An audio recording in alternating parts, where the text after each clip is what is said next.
over here. What does it mean to you coming back in this role? Well, as you said, I mean, obviously the older I got, I found it not difficult, but it was harder to play 2 and 3 games a week.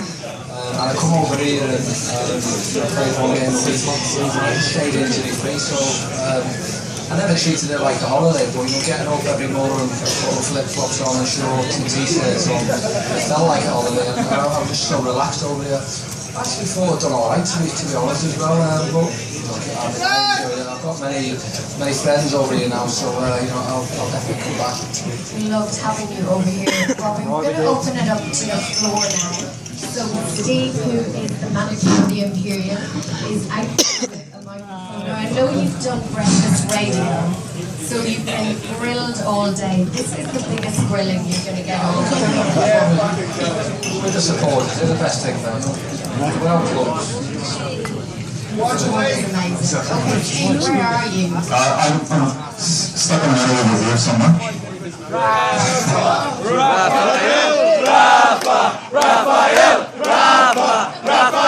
Rafael Benitez. Rafael. You look like Rafa, Robbie. I think the last time I met you was about this week. It was outside the ground. I've just got the new cream Liverpool top. And I got the autograph and then you scribbled something just on my cousins. You never even signed it for them. That's why I've always liked you a bit more than he has. What was your best moment at Liverpool? I'm a scout, so I can't write, so... I just said, I mean, to be honest, I was looking up to win trophies, but getting the chance to re-sign for Liverpool for me was unbelievable. I thought I had, I had 1 year at Leeds and then 4 years at Man City. They're not as bad as the other Man United team.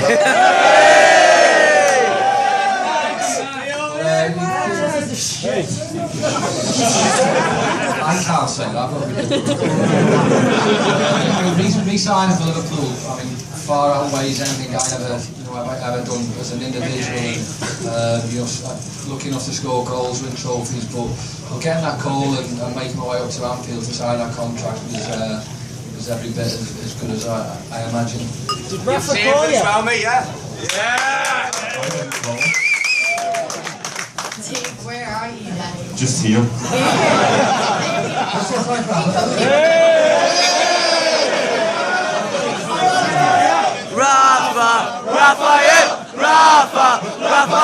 Rafael Benitez. Or the toy shop owner in Toy Story.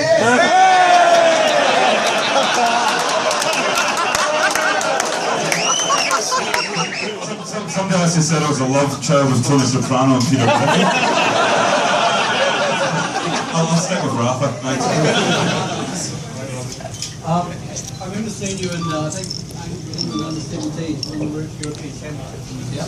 Yes, and the question was, when did you know you were going to make it? I think you broke in the first team next year. Yeah. When did you know you were going to make it to the top? But the question was, when did I know that I was going to make it? And to be honest, I never did. I know I'd done obviously okay in that tournament. It was actually under 18 tournament in England. And I didn't even start the tournament, and obviously I'd done alright, came back to Liverpool and I ended up captaining reserves, but I was still small and I was probably miles away from the first team. But Liverpool at the time were probably going through a bit of a transitional period, and I got a chance and thankfully I've done alright. I might have gone out there and I'm being shitty for me, but I actually scored a goal and to be honest, one of the things that people ask me a lot was, I scored 5 goals against Fulham, probably on my 3rd game, and you can imagine me, obviously, a little kid scoring 5 goals for Liverpool. I think only 3 or 4 players in the history have done that, and I'm going in the dressing room. I'm expecting all the biggest accolades under the sun. But Ronnie Moran just turned around and said, "You should have had 6. You spotted it." So I don't think I actually did made it, to be honest. I think Ronnie Moran and the rest of the staff were always fantastic, and you never let your feet off the ground, so you actually never made it. You were just an okay player. I might just ask you a question. So who is the best Liverpool player you've played with? Ebialeski!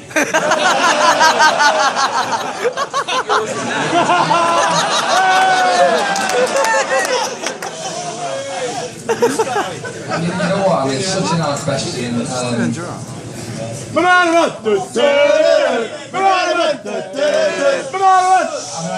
I love playing with Steve McManaman. Steve McManaman was for me was fantastic. He scored a lot of goals. I think, if you're being honest, the best player. And certainly up there with the best ever player for Liverpool, along with King Kenny, is Stevie Gerrard.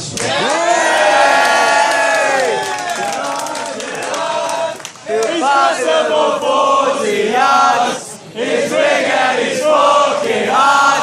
Steve Gerrard, Gerrard, Steve Gerrard, Gerrard. Impossible 40 yards. Shut up and let the man speak. Questions in if you stop singing for a minute. There was a period in Liverpool's history that you could play one game. Which game would it be? It's got to be a trick question, surely. I've got to go to 2005. I didn't even have to think about that one. Can I ask you, Rob, you were in the crowd, is that right, for that game? So you were there as a supporter. Was that a bit heartbreaking, not being involved or? Well, I mean, I wouldn't like to go, but I would have looked at it. Obviously, I've been sold. I was always going to go to the game until I got to the final. And if I'm being totally honest, the hard thing in the heartbreaking thing was we were getting me 3-0 at half time, and it could have been more. And I'll be honest with you, I'm thinking, shit, I hope we keep it down to 5. But thankfully, Stevie started controlling the game, and we managed to win it. So I wasn't gutted out. I mean, I was there as a Liverpool supporter, so I was up there. I was wishing I was playing, but I was delighted for those boys. Amazing. And who is Steve playing next to the crowd? Hi, Robbie. Hello. Of all the games you played through your career, who was your toughest opponent that you ever came up against? You know, I've been asked this a few times today, actually, and without being, without sounding big-headed or egotistical, I never. I have to use that one. I was never fazed by anyone, if I'm being totally honest. I was lucky enough to score goals against all the so-called big teams, all the so-called big defenders, and I was just never worried. I went out and just played my own game. So, and I think that's probably what helped me score a few more goals. Alright, who's next? Steve. Hey Robbie, two quick questions. First of all, football's changed over the years. Doesn't seem to be much like it these days. So they're all thinking about Suarez and wanting Champions League football now. If we do end up selling him, where do we go from there? Because it's like you was thinking that.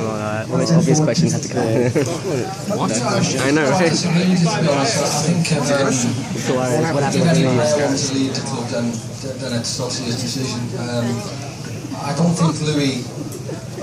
Look, Louis, as far as I'm concerned, he hasn't asked to move, and the best thing about it, he's on this trip. So, for me, that tells me something that he's happy with the club.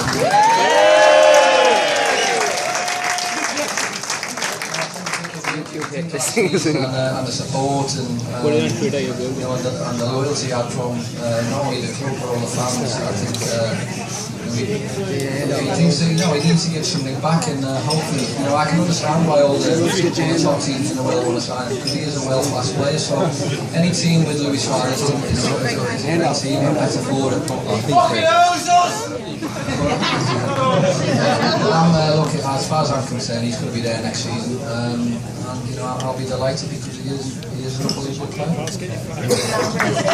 hope that he would make the trip. Very quick, easy question, one word answer. Do you want a beer? I can't believe you took this long. Someone get the man a beer! Can someone pour a beer for Robbie, please? My name's Robbie too!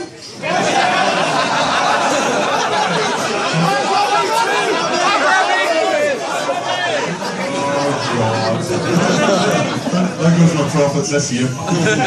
It's got a line, mate!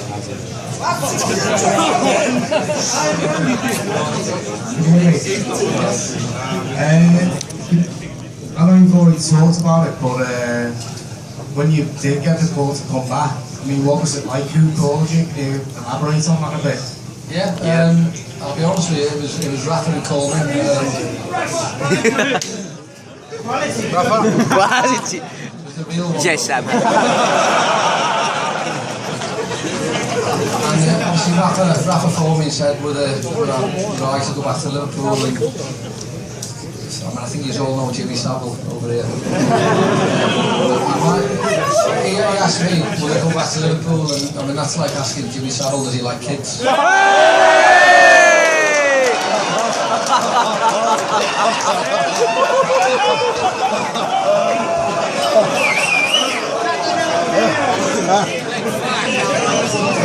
I think that's going to make LFC online TV. I was actually playing golf at the time and I just left my clubs, got in my car and I drove to Anfield. But in the five years I've been away, Anfield had changed, so all the offices used to be in the main stand car park. In the main stand car park. So I've got in my car and drove through the gates. And I parked my car and all the lights were off, so I'm thinking someone's winding me up here. So being a Scouse lad, I actually worked it out that I had to go through the other gates. And the officer had been moved to the cop side, so eventually worked it out.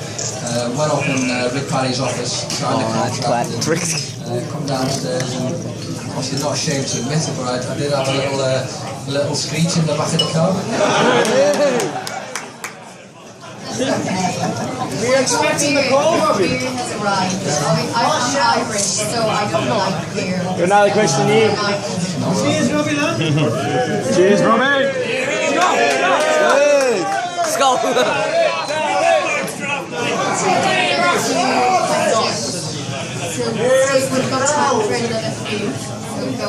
Just got one more question for you, Robbie.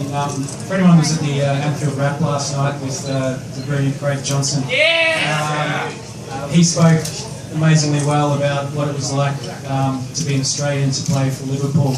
I just want to ask you a question about what kind of a player should Liverpool be looking for, with the kind of desire that Craig Johnson spoke about last night so admirably, particularly in the day of the Man Cities, these clubs that have got Likes of Coutinho, man. that we perhaps can't compete with right now. What kind of a player, what kind of desire should Liverpool Phil. Sorry, man. not as much money as Chelsea, Man United, Man City, so we've got to be careful who we spend money on. We've got to be the right players. I think Brendan Rodgers is the right man. He has signed some excellent players already. I think the most my important hand's thing is killing me. you have got to sign good players, but the good players have got to want to sign as well. And I mean that's basically it. You need players. We said before, a little bit of loyalty. I mean, Liverpool's such a big club. I think we should be able to have our pick of who we sign.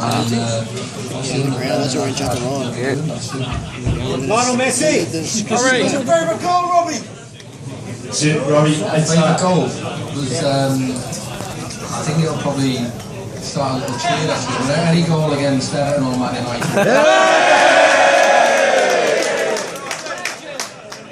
How's it feel to be known as God to our supporters, Robbie? Wait for the fucking morning. All praise Robbie! You're God for a reason, mate! Alright, shut up. Jesus!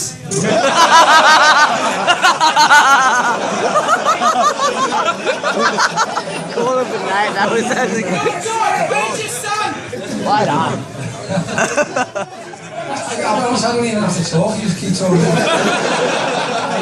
Robbie, obviously it's fairly well documented what sort of happened in the end with Gerrard, but I was just wondering if you could give us a bit of an insight into the comparative styles between Gerrard and Rafa day to day, you know, on the training pitch and come game day, how they sort of approach the management and that. Yeah. So, I mean, obviously I had a different group of managers. Obviously I had Roy Evans, Rafa, Gerrard, and I think a lot of people think I hate Gerrard. I mean, it's not the case. I think he had plans where I didn't really fit in them, so I think I was never going to be one of these players that I wanted to sit on the bench and pick me. I've got a little bit of pride, and I wanted to go out and do a job. So it was my decision to leave Liverpool, and I was sad doing it, but I just felt I needed to. I think Gerrard and Rafa's attention to detail was like something I hadn't seen before. I think it was unbelievable. The knowledge that he gave all the players on the team was just phenomenal. I think you went into the game knowing every detail about the opposition. I love Graham Souness because he gave me my chance, and I'll always thank him and love him for that. But the best manager I worked under was Roy Evans, because he just told us to go out and play, and we were a good side, and if we played to the best of our ability, no one would stop us. Unfortunately we never won the league, but we came close, so Roy Evans was my favourite manager. Thank you. Robbie, did you ever score on your birthday? I did actually, yeah. Bolton, yeah. I'm down. I've just had a direct answer.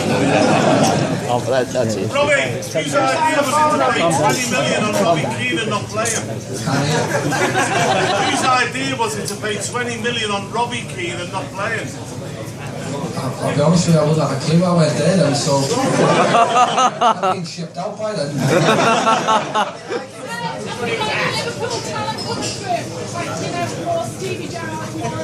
Rossiter. I mean, like, we've got the likes of Raheem Sterling, he looks unbelievable in the things he's done so far. Jordan Harvey, there's Flannery on his shoulder, he's still a young lad. Obviously Robinson, but there's a young lad, I've just heard his name shouted there. I mean, I don't want to put pressure on the lad, because to live up to this game, Steve Gerrard, he gets to a quarter what Steve can achieve in his career would be something else, but the name I think he should look out for is Jordan Rossiter. Yeah. Hey Robbie. What age is he, Robbie? I'm from 60 years. I'm from New Zealand, and Sorry about that. I've never been graced to go to Enfield. One day it's my dream to go there. Can you explain to us what it's like to put on the red shirt and walk out in front of the crowd? Erection. Whole experience. You know what? I mean, it's so hard to answer. And, I love doing it because obviously I was a local lad, and probably why a lot of the supporters took to me was because being a local lad, being a little bit of a scally, if you like. I think everyone on the cop could see me in them. Also, they could see themselves in me. I mean, it's hard to explain it, but I mean, Liverpool as a club, when you're involved as a player, a staff member, I mean, everyone just loves Liverpool, and it just grabs you, and you become part of. I mean, we're all here this week with the Liverpool family, and that is so true. And when you get the chance to put on the red shirt and walk out in front of all the fans and you're singing "You'll Never Walk Alone," I don't think there's not many things in life that will beat that. Robbie, a mate of mine said he went round to your house when you had your knee injury and you were sitting on the chair. A mate of mine said he went round your house when you had your knee injury and you were sitting on the chair playing PlayStation, doing keep you up to your good leg. Was he full of shit?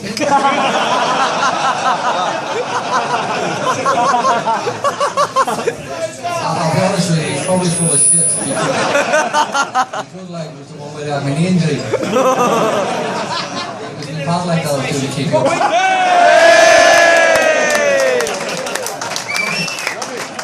Robbie, over here, Robbie. No, over this side. Yep, over here. What's it like playing in the Merseyside derby? Well, you can imagine me, obviously. It's not me this time. I grew up an Everton fan. I got to love Liverpool, and whenever I played against them, I always wanted to smash them. I mean, I used to get so much stick, and there was no better feeling scoring against them because, it kept Arthur City happy. And Robbie, do your celebration. More than half. You play the final there. Robbie, can you describe the feeling after you scored at Goodison when you were doing the line?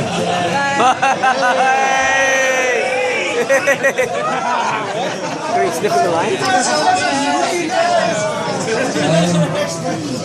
No, I mean, to be honest, it was. I was getting a load of stick through drugs at Liverpool. Liverpool's like the rumours to just grow arms and legs to hear any story and that. I don't know what you believe in that, but I've never took drugs, and I mean that on the kids' lives. And it used to upset me. Obviously, Everton fans were big advocates of he's done this, he's done that. And I always planned it, to be honest, whenever I scored against Everton, I'm going to do this. And start hitting the ball, but the best thing you can do is put a goal in the back of the net and taunt them, and I'd put a goal in the back of the net and taunted them. So,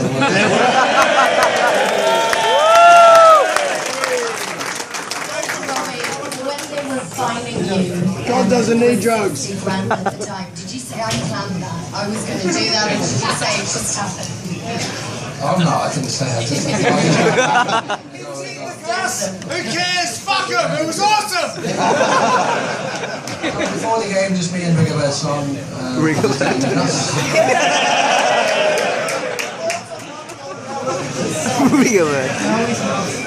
Well, I don't know what he is, to be honest. I don't ask shit questions. I don't know.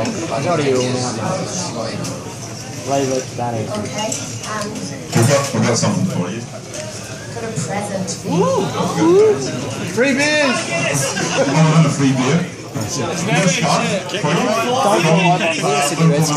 He fell over there.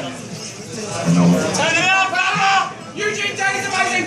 He fell over. Just on behalf of the Melbourne Liverpool Supporters Association, obviously it's a fantastic night for us to have somebody of Robbie's ilk in amongst this amazing crowd. I mean, to think from where we started from 7 or 8 years ago, it was the bare bones. We had no active group, so to speak. Now to see this, which is absolutely brilliant. My boyhood idol standing next to me. It's unbelievable. So I just want to say thanks so much for giving us the time, and we're privileged to have you here. So thank you very much.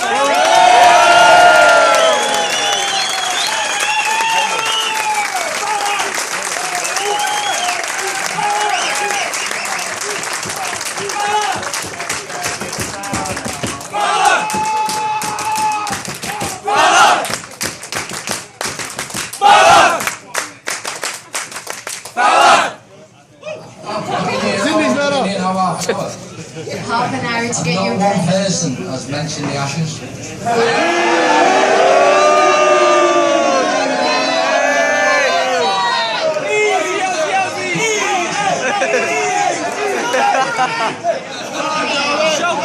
Couldn't win it 20 years ago!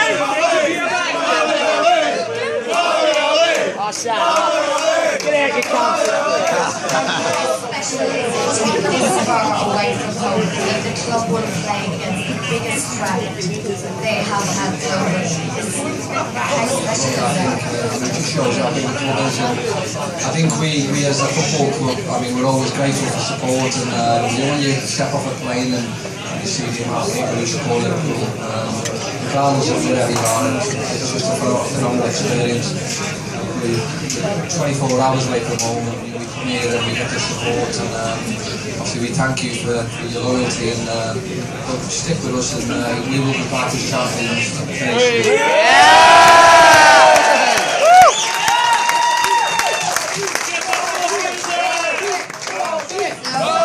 We have another question in the front row.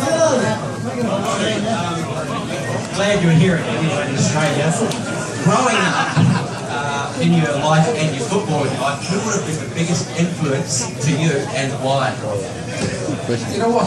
I mean, there's a few actually. I mean, I mentioned obviously the staff at Liverpool were always unbelievable. Ronnie Brown was superb. Ray Evans was superb. Steve Highway, who was one of the academy coaches, was phenomenal with a lot of the young lads. I feel like there's all the Oscars here. I'm thanking everyone here. My dad was very instrumental. I used to go out on the local pitch and learn to kick with a weaker foot all the time, and I was just there for practice with him. So obviously, I think a lot of it was down to him and keeping me on the straight and narrow that I became the player I was. Yeah. So, I guess the nickname, was always described as the most natural striker in England. How natural was it for you, or how much was it hard work? Oh, he's going to say it was always hard work, you don't suddenly wake up and become a goalkeeper. Yeah, what's he going to say to that? I was learning to kick with both feet.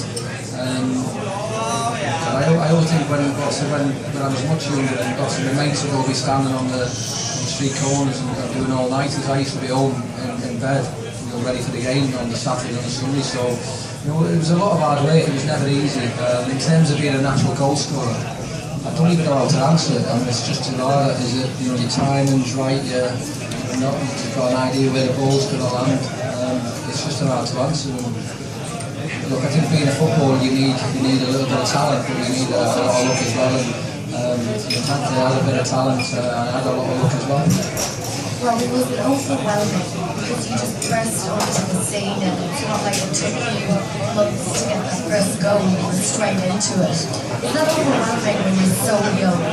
Yeah, no, I think I was obviously young lad and thrust into the spotlight very early.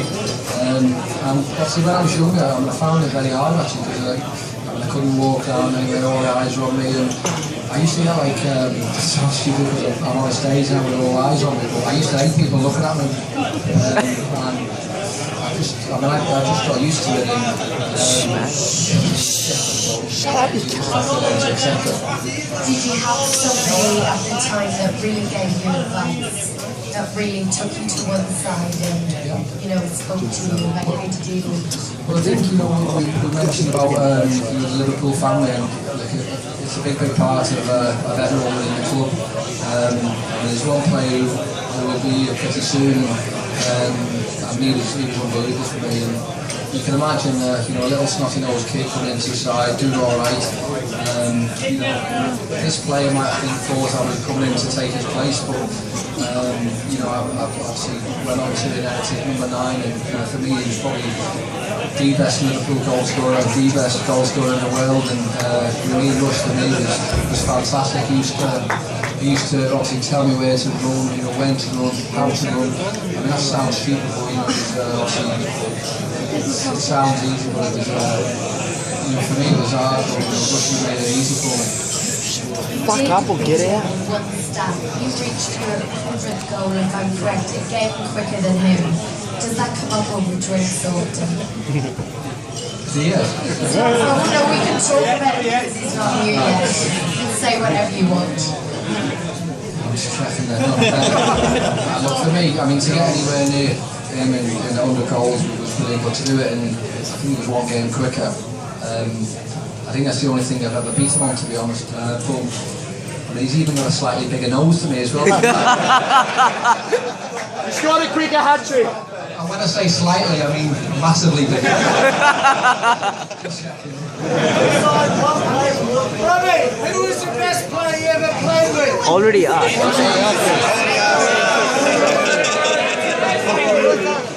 Taxi! I can't hear, they're talking too loud. You said that me last week. Nobody's talking.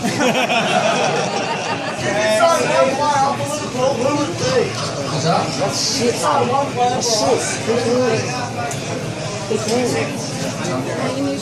I'm going to say me. Yay! Here you go, Biscuit. Favourite Liverpool kid, Robbie? Not bad. Okay, I'm going to come down and get some more questions from the front row. We've lost. I'm in the back here with a few guys who want to ask some questions. So, here's your question. Robbie, you're such a great Liverpool goal scorer. I'm a small bit surprised that you didn't get so many England caps. 26 England caps. Yeah, I mean, I was not surprised, and I think the only thing that surprised me really was that I had to score over 100 goals before I got an England cap. I think if you score 5 goals in the Premier League now, I think you guarantee a cap. So, yeah, so that was the surprising thing. In terms of, should have had more caps, yes, I should have done, but I went to manager, and the managers always have favourites, and they're all going to play what they think is the strongest team. And unfortunately, I was not in any of the plans. We're not English, we're Scouse anyway. Robbie. Robbie, Michael retired just recently, and he came out and said that he should have been a bit more protected when he was young, and there was a lot of pressure on the club. Did you feel that at all, or do you think you could have extended your career a bit? Look, I think everyone has opinions, and look, I was grateful for getting the chance to play for Liverpool, and I think if you're a young player and you're good enough, then why not play? I know I had a few injuries, but I'm not going to moan and say I played too many games at an early age. I loved it. I would never take that part of my life away, and I would do it all again. There you go, Robbie. Just wondering, did you ever receive your medals from your Wilco days, or has Granny still got them? No, he's still got them. I've never seen them. I'm holding about 12 medals in it. Okay, we have a special guest has just arrived. No one mentioned anyone.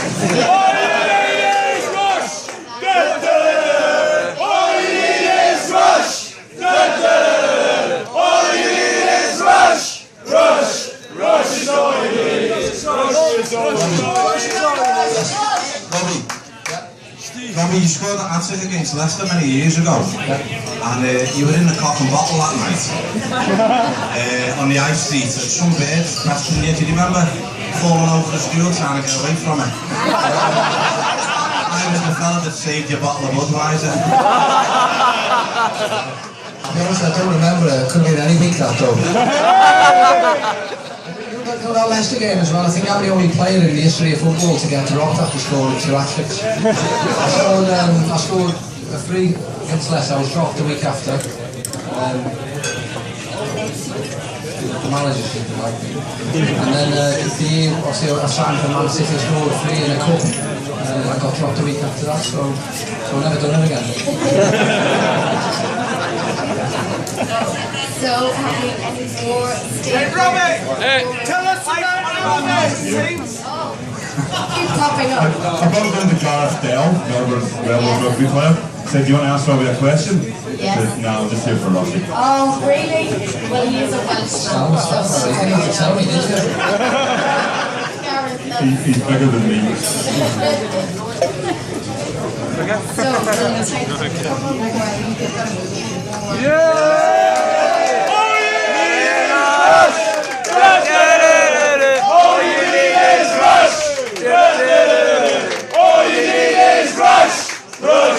Rush is all you need! Rush is all you need! Rush is all you need! Rush is all you need!